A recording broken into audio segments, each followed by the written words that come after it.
اللہ تعالیٰ نے اپنے پیارے محبوب علیہ السلام کو بڑی عظمتیں اور شانیں عطا فرمائی ہیں۔ ان سرکار کی عظمتوں میں سے ایک میرے آقا علیہ السلام کی شان، میرے آقا کی عظمت یہ ہے کہ اللہ نے محبوب علیہ السلام کو غیب کا علم عطا فرمایا ہے۔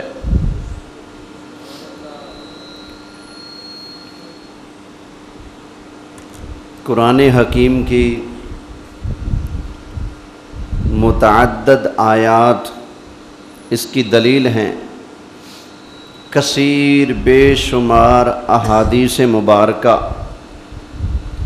اس بات پر شاہد ہیں کہ اللہ تعالیٰ نے اپنے پیارے محبوب علیہ السلام کو غیب کا علم عطا فرما دیا ہے۔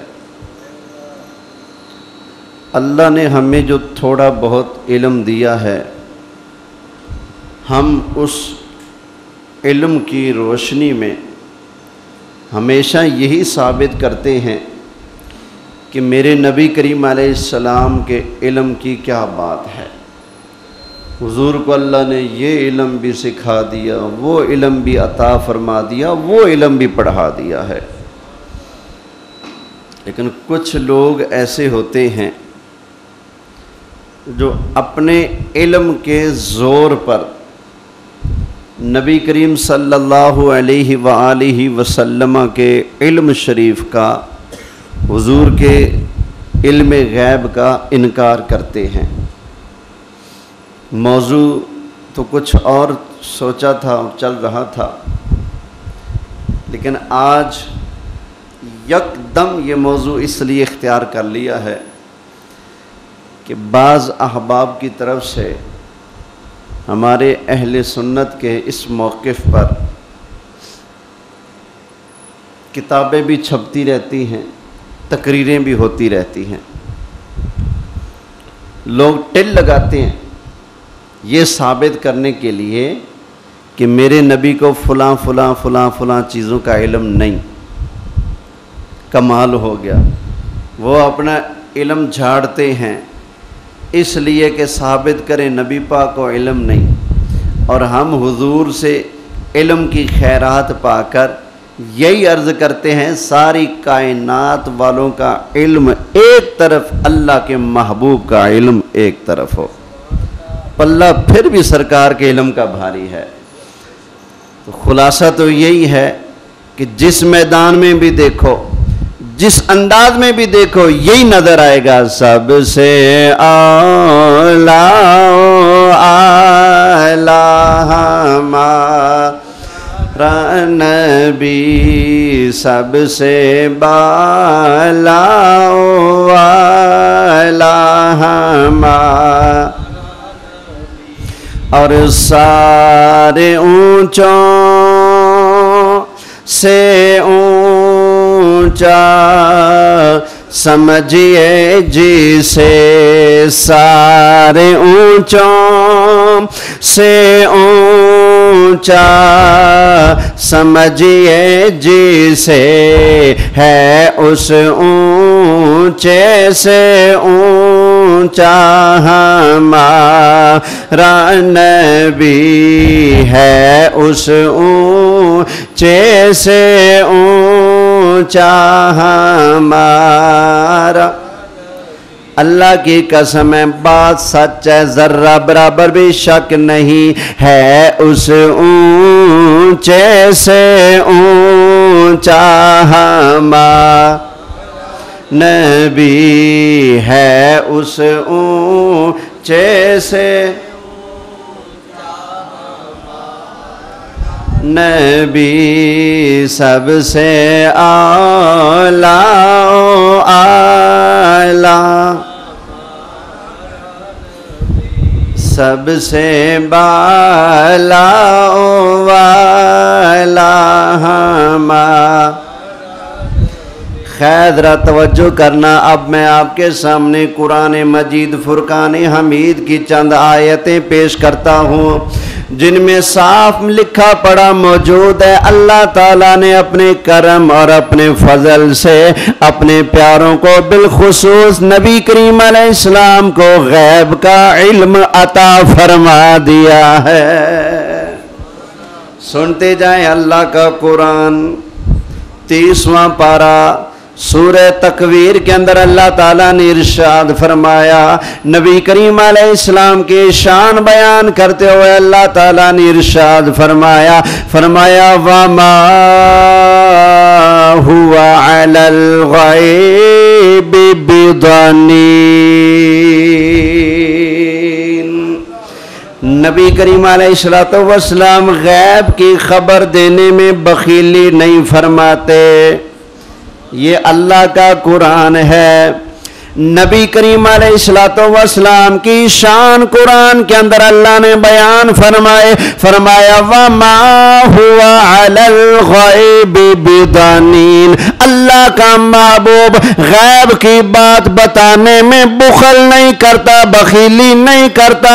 معلوم ہوا نبی کریم علیہ السلام کو اللہ نے غیب کا علم عطا بھی فرمایا، اور نبی کریم علیہ السلام آگے اپنی امت کو غیب کے احوال بھی ارشاد فرما دیتے ہیں۔ یہ قرآن ہے۔ اللہ فرماتا ہے حضور غیب بتانے میں بخیل، کیا مطلب ہے بھی اور دیتے بھی۔ صحابہ نے غیب کی خبریں پوچھیں تو حضور نے بتائیں۔ کسی نے پوچھا یا رسول اللہ میرا والد کون؟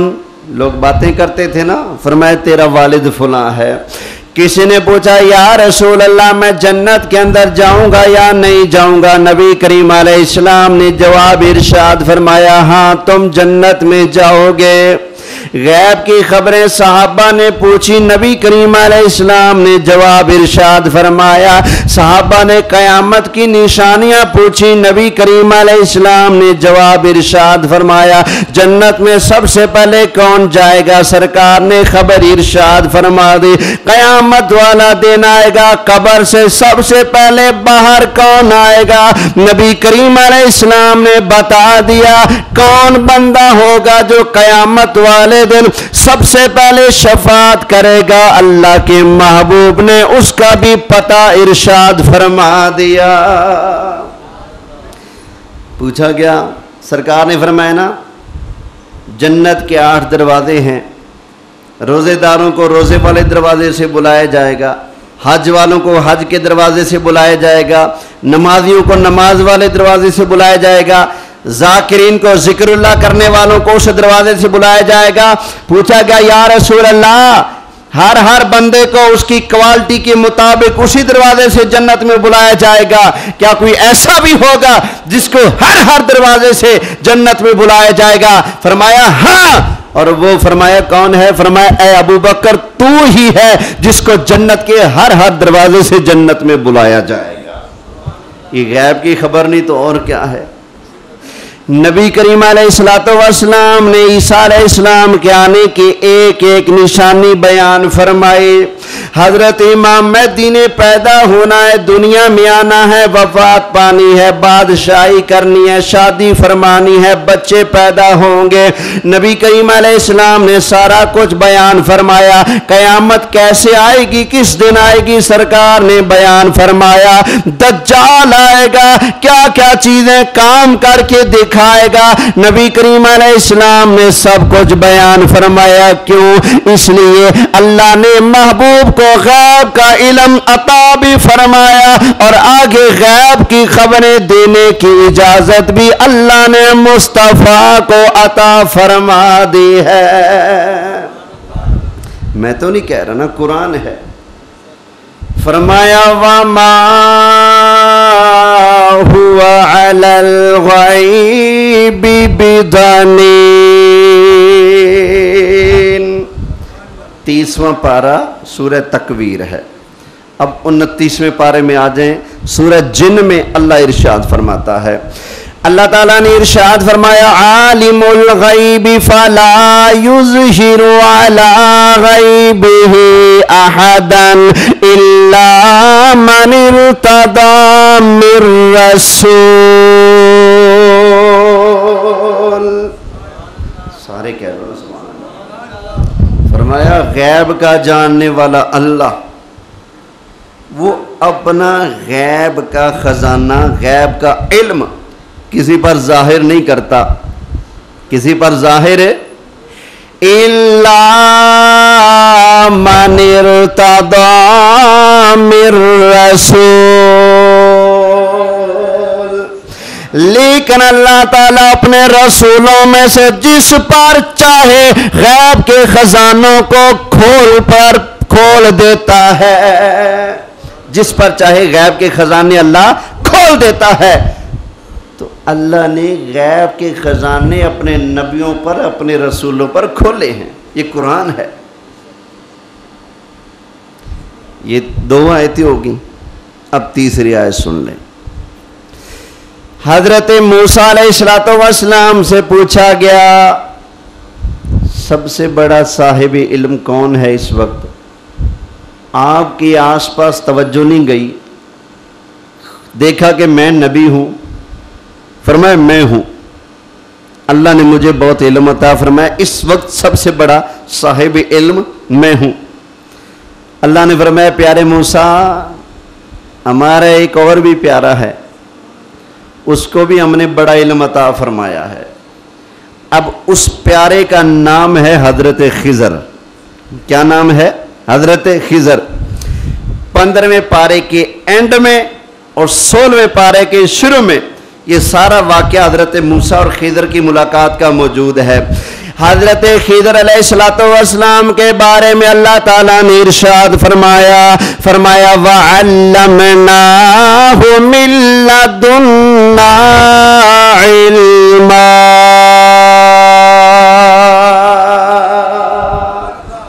ہم نے اپنی بارگاہ سے ان کو بڑا خاص علم عطا فرمایا. من لدنا علما. مفسرین نے ارشاد فرمایا وہ کون سا علم ہے جو اللہ تعالیٰ نے جناب خضر علیہ السلام کو عطا فرمایا. قرآن کی تفسیر کرتے ہوئے امت کے عالم علماء مفسرین لکھ گئے اللہ تعالیٰ نے حضرت خضر علیہ السلام کو غیب کا علم عطا فرما دیا ہے. کون سا علم ہے؟ غیب کا علم. اس لیے تو ملاقات میں کیا ہوا؟ بچہ سامنے آیا، حضرت خضر نے گردن مروڑ دی، قتل کر دیا. کشتی میں بیٹھے کشتی کا پھٹا توڑ دیا.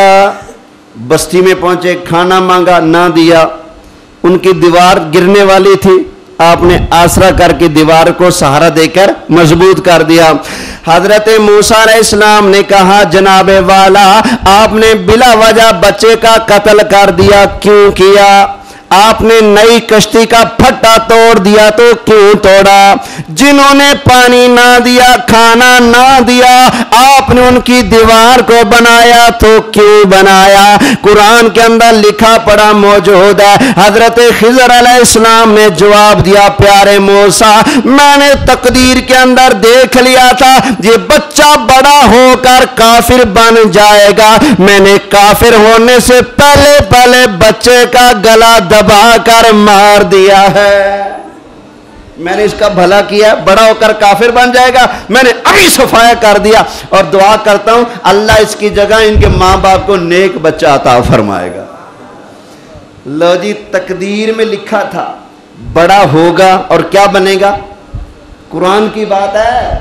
حضرت خضر فرماتے ہیں میں نے اس کی تقدیر کو پڑھ کر ابھی قتل اس لیے کر دیا تاکہ نہ بڑا ہو، نہ کافر بنے، نہ جہنم میں جائے. ابھی مومن ہے نا، ابھی مار دیتا ہوں تاکہ جنت میں تو چلا جائے. توجہ ہے؟ اللہ کے پیاروں کی شان ہے سبحان اللہ. آپ نے پھٹا کیوں توڑا جی؟ فرمایا آگے ایک بادشاہ ہے جس کی نئی کشتی ہوتی ہے، قبضہ کر لیتا ہے. یہ بیچارے غریب تھے، بڑی مشکل سے نئی کشتی بنائی